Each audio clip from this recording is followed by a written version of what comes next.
Hello and welcome to Beyond Studio J. This is EP number 4.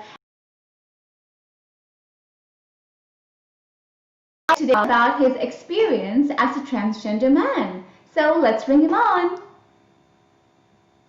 Hi, Hello, Josh. Steve. Hi, welcome. Thank you for having me. I'm very excited to be here with Beyond Studio J. It's very cool. Oh, such a pleasure and so much gratitude. So, Kip, can you tell us a little bit about what does it mean, like what does being a transgender man actually mean? Sure.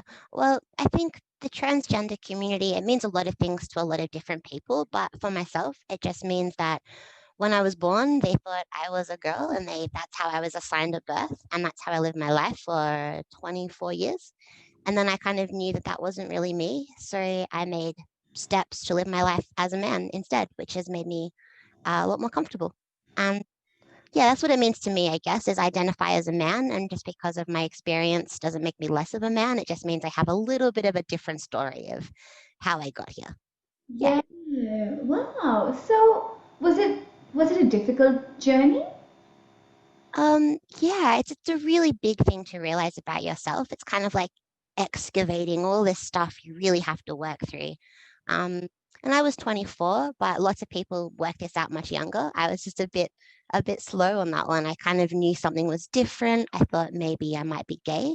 I thought maybe I just wasn't very girly. But then when I met other people like me and sort of seeing their experiences reflected back, I was like, oh, wow, okay, no, this is what I want. And when I realized that, that was hard because I knew that it would change, a lot of things in my life. It's a big social change, big family change. But I think it's worth it. Even the hard stuff still makes it worth it because now I just get to be me and happy. And Yeah. yeah, Well, Kip, can I ask you, like, how did your family react to it? Because you told me something really interesting the other day, which I didn't know, that you're actually Anglo-Indian.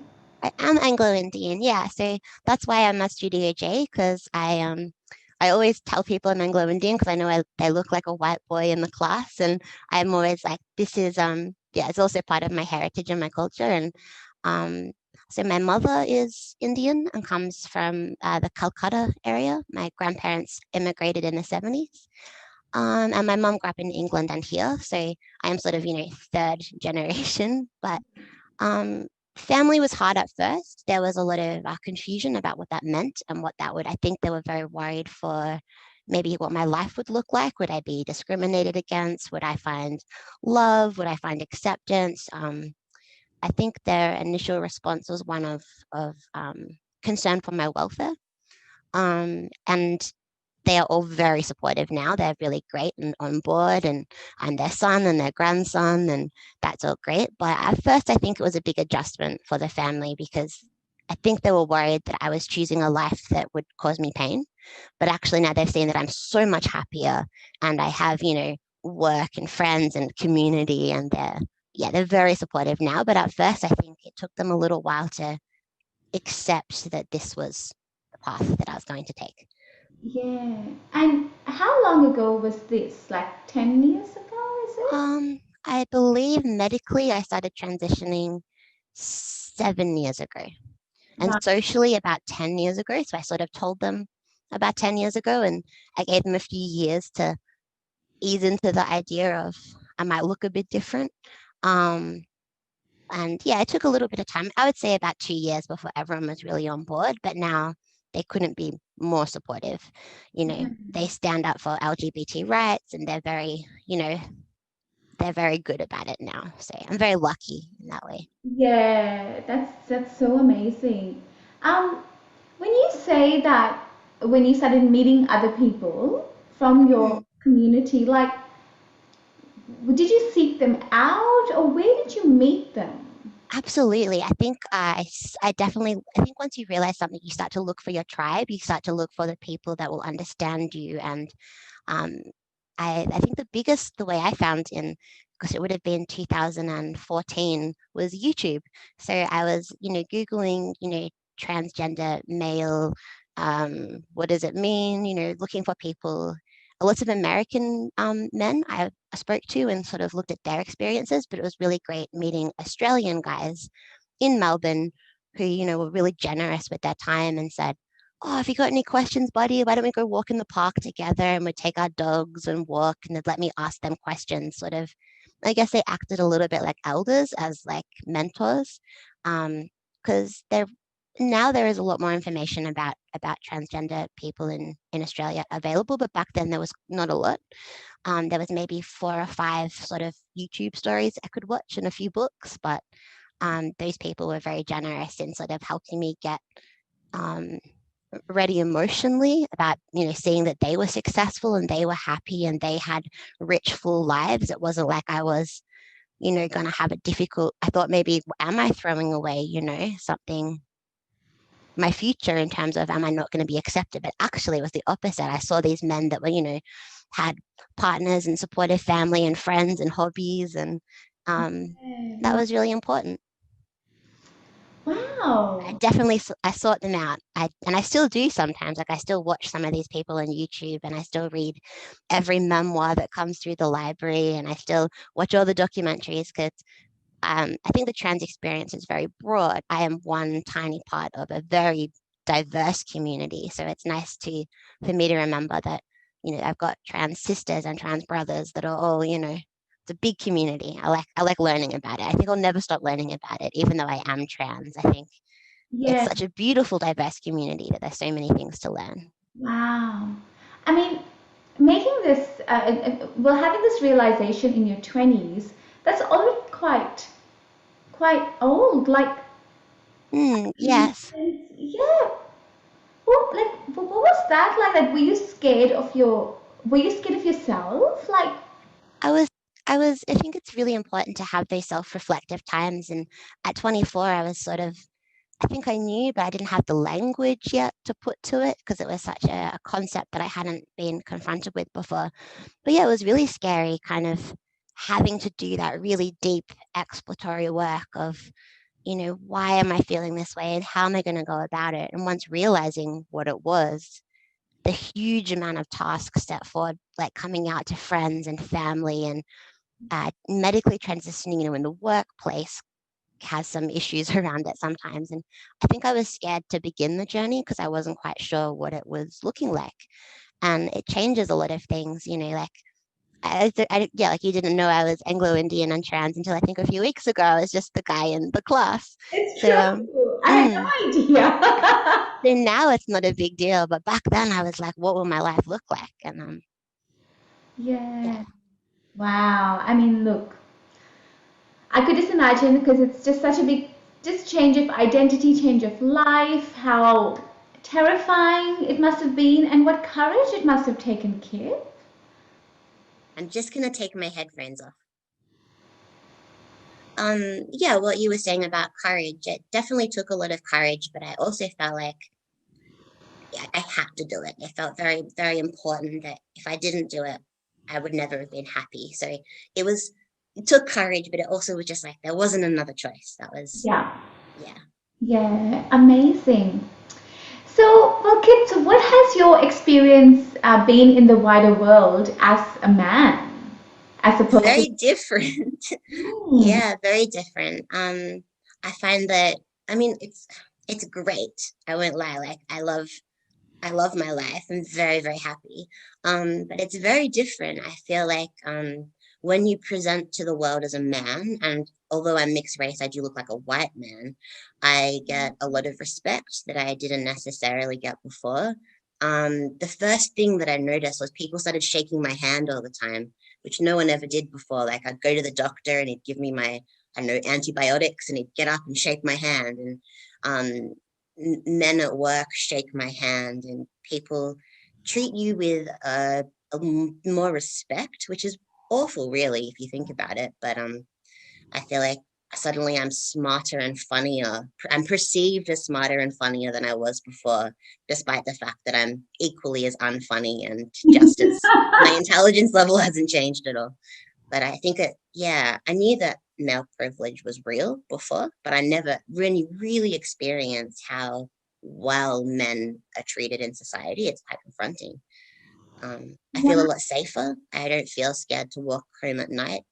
Um, I actually will, if I see a woman walking in front of me, I will cross the road now as not to scare her because I know what it's like to have a man walking behind you. And I feel like yelling out, I get it, I'm not a threat. But I feel that those perceptions are really interesting, is that I've changed the way that I interact with other people to not make them feel uncomfortable, because I know how men often can make women feel uncomfortable, whether they mean to or not. Um, yeah. Wow. Oh my God, you have such a unique perspective on the world, Kip. Yeah, sometimes I feel like a little bit of like a double agent. Like I'll be in situations, often in the workplace where I look, people assume I'm younger than I am, but I look like a young boy, and they'll say things in front of me that they think I'm part of the club, not realizing I still have a very large affinity to the female experience. So it's very interesting. Sometimes I feel like I'm my own social experiment. Yeah. Okay, so Kip, can you tell me a little bit about the trans community itself? Sure. I mean, I think we touched on it a little bit before. It's very broad. So transgender is an umbrella term, so it encapsulates a lot of identities. Anything from a trans man, which I identify as, and then there's trans women, there's non-binary people who, that's a whole another spectrum of people who feel neither nor both, or that, not on the binary. And Melbourne has a very, very large transgender population compared to a lot of places, because it's a very progressive place to live, and there's access to medical treatment here that is maybe not necessarily available in other places, and there's a huge sense of community here. So I think even myself in my workplace, I'm one of 6 trans people. I'm not the only one. And I think there's a really strong sense of community in Melbourne.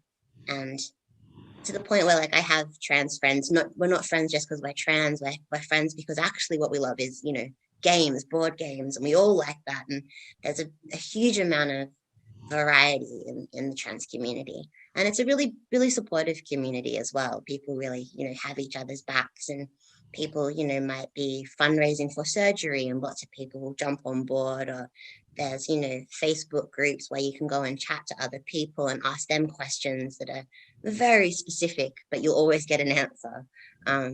Yeah, it's a really beautiful community. I feel a lot of affinity with other trans people just because we've had very different experiences, but we kind of know what it's like to really have to explore yourself and be very in tune with yourself in a lot of ways. Mm.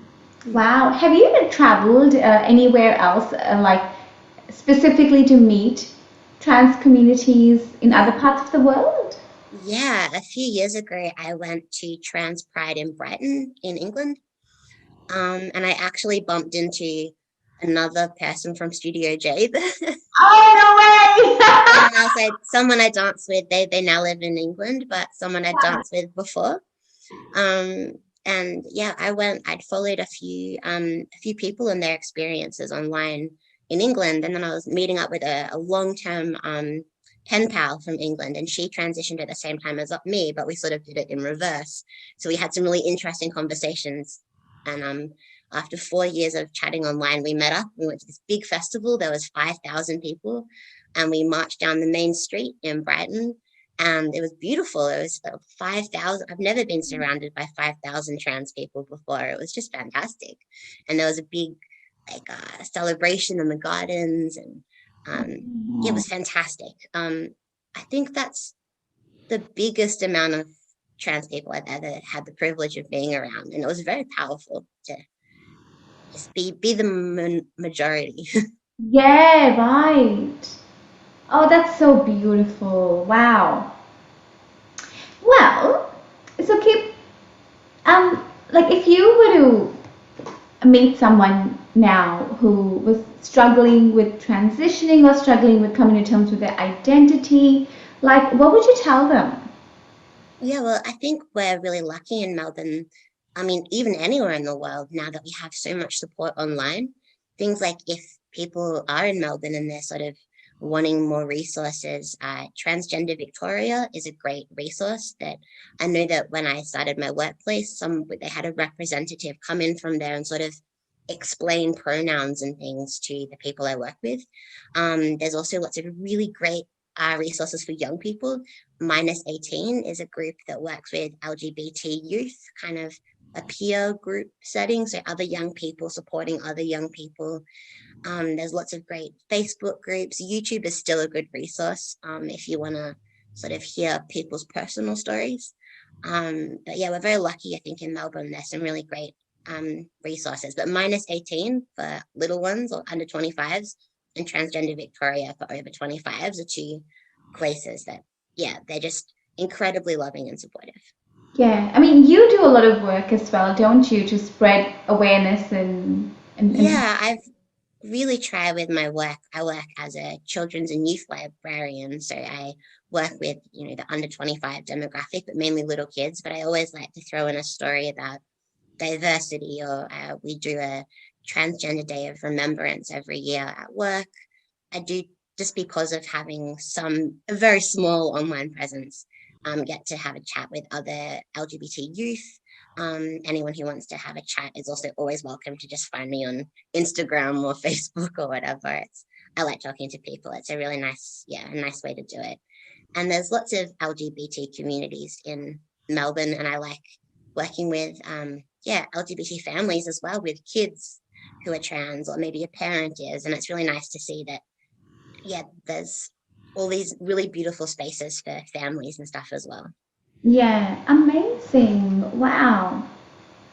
Well, on a day-to-day basis, I mean, are there any challenges that you face being a transgender man? Yeah, definitely. I think one of the biggest ones still is things like medical challenges. I'm very, very lucky to have a transgender doctor so that he understands my experience very well. And, he's very supportive of things I need, but there's always that fear of going to the emergency room and would they treat me, and I've had uncomfortable situations with medical personnel before. There was a particular hospital that wouldn't perform an operation on me because I was trans, and things like that can be difficult. I think socially now I'm pretty lucky. Like, I have a really supportive workplace. I have really good friends. I have really supportive housemates and family. So I'm very privileged. But I know that for a lot of people who are trans in society, um, there can be a lot of social challenges, especially for transgender women of color. I think is statistically a lot of violence happens within those communities, and I think that's, yeah, I'm very lucky because I look like a white man, but I know that a lot of trans women of color can experience a lot of social discrimination and violence, and that's always something I think it's really important to be conscious of, is supporting those people and uplifting those voices as well. But I think I'm very lucky in my transition. My day-to-day life is very comfortable and easy. But that's definitely a place of privilege. Not everyone has that. Yeah. Oh, well, Kip, I absolutely love your setting. Can you Oh, tell me about your space? well, I've been working from home for a few months, and one of the things that I do is story time. So story time, rhyme time, baby time. I love hanging out with kids. They're so much fun. They're very free and full of energy and light and positivity. And this is my story time setting. So I've got my little couch, and I believe I read this book just the other day. And it's a story about gay penguins as part of the children's thing. So yeah, part of my day, again, I love my job. I sit here and I read stories and sing songs, and um, And you have a little toy behind you.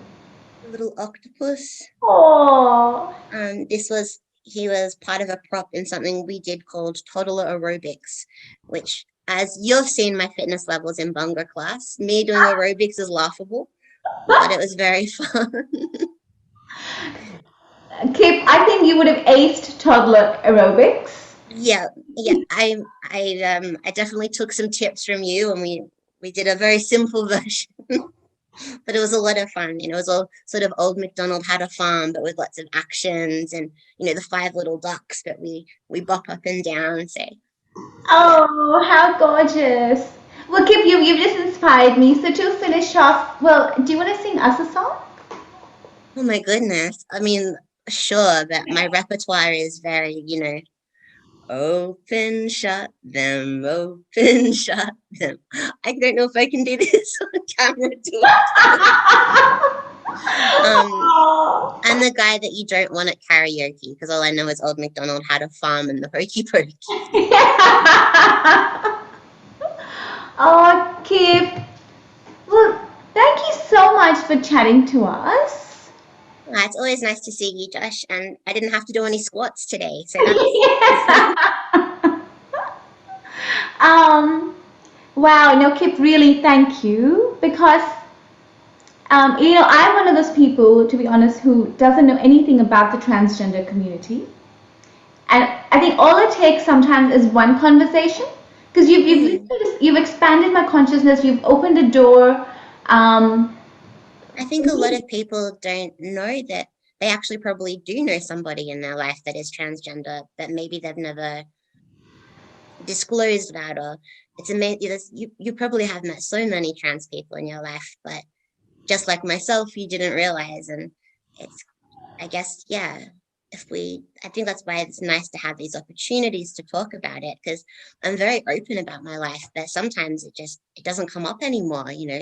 We talk about dancing and Studio J and how sweaty that workout was or something. And yeah, it's kind of got to a point in my life where I don't always disclose anymore. So it's nice to have these opportunities to talk about it. I think, like you said, when we share our experiences, that it opens up other people's. I watched your interview with Jaya, and I watched Govin's as well. And again, I've known you for years, and there's things I didn't know about yourself or Govind, and it's beautiful to have those bigger conversations. I think. yeah.